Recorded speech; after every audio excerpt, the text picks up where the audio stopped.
How much is a memory worth to you? It's easier to put a price on things like clothes, cars, or jewelry. You just look at the price tag. But pricing experiences is much harder. We all have at least a few memories we consider priceless, and we didn't have to pay infinite money for them. But if you look at most of those priceless memories, there was almost always a certain amount of money involved.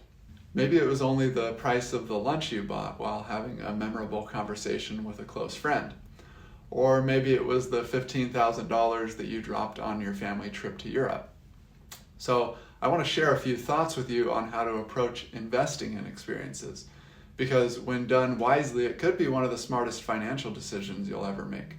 Let me break it down. My first point, memories appreciate. Your belongings, they depreciate. Here's what I mean. Good memories are like appreciating assets. They gain value over time. For example, that ski trip that you took might have cost $2,500, but the joy and experiences from that trip have the potential to become priceless over time. They're worth far more than your initial investment. Compare that to something like a gadget or toy. You buy it, it's fun for a while, but eventually it loses its value over time. Experiences stick with you. They even grow in worth as time goes on. Point number 2, negative experiences can become positive memories. This is a cool one. Even experiences that were challenging or stressful can become cherished memories.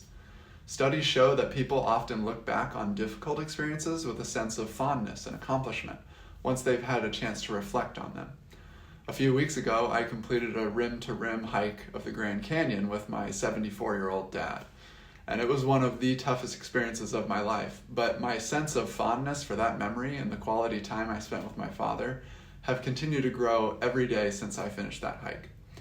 What might have seemed like a difficult challenge at the time can turn into an epic or inspiring story that you treasure for years to come. Point number 3, shared experiences create bonds. When you invest in experiences, you're not just buying a ticket or booking a trip, you're creating opportunities for meaningful connection. These shared experiences build bonds that last a lifetime. Unlike comparing cars or toys, shared experiences bring people together and create lasting relationships.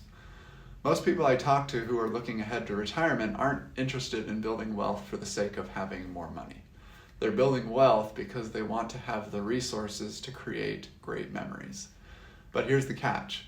Having money and knowing whether you can spend it on the right experiences are two different things. I've worked with a lot of people who are afraid to invest in more experiences because they don't know if they can afford to, and they prefer to err on the side of caution. This is where having a financial plan can be invaluable. It can give you permission to spend more money on the things that matter most without worrying or feeling guilty. As you plan your finances, consider allocating more toward creating memorable experiences. These investments often provide returns that far exceed their initial cost, enriching your life in ways that material possessions rarely do.